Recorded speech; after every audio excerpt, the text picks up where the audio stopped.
One of the television correspondents at this news conference in which the president is there on an unannounced visit, part of a ceremonial signing of the agreement, and you see it there, one right after the other. One of the journalists jumps up, throwing the shoes at the president. Let's listen in.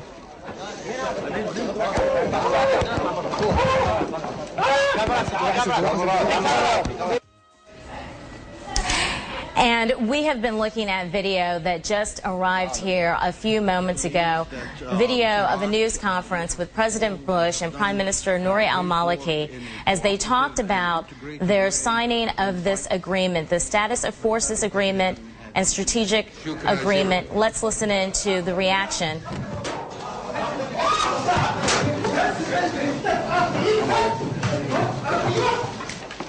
Amazing. You see one of the journalists there. We are getting reports that he is from al-Baghdadiya television. A correspondent at this press conference reportedly says this is the end, makes the statement, this is the end, just before throwing the shoes. Patty Colhane joins us now live from the White House. Patty?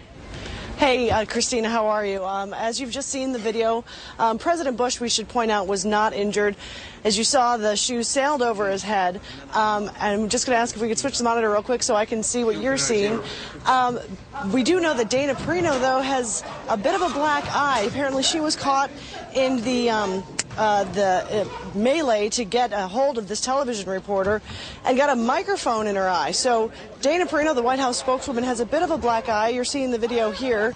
Apparently, as you said, this is a television reporter, and he screamed out, "This is a farewell kiss, you dog." Again, a news conference that was supposed to be, at least in the eyes of the president and the Bush administration, supposed to be a ceremony.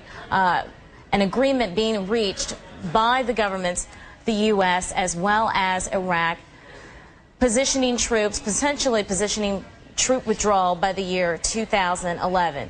Instead, we will remember about this, quite frankly, are these shoes. And we are now getting information that the president apparently jokingly responded following this incident, saying that this was a size 10 shoe. Patty, I understand we have you back on the line again. Mm-hmm.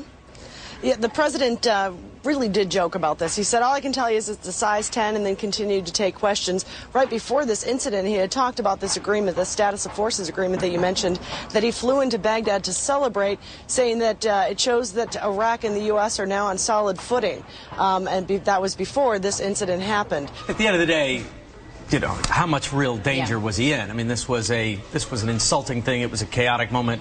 It's, I mean, I don't think anyone would say his life was at risk. So he did move around more on this visit than he was able to in the past. He was able to visit some places and visit with other Iraqi leaders that have been impossible in the past. But, you know, in a controlled environment, this Thanks so much, Richard. We appreciate it. I'm Christina Brown. We return you now to our regular programming.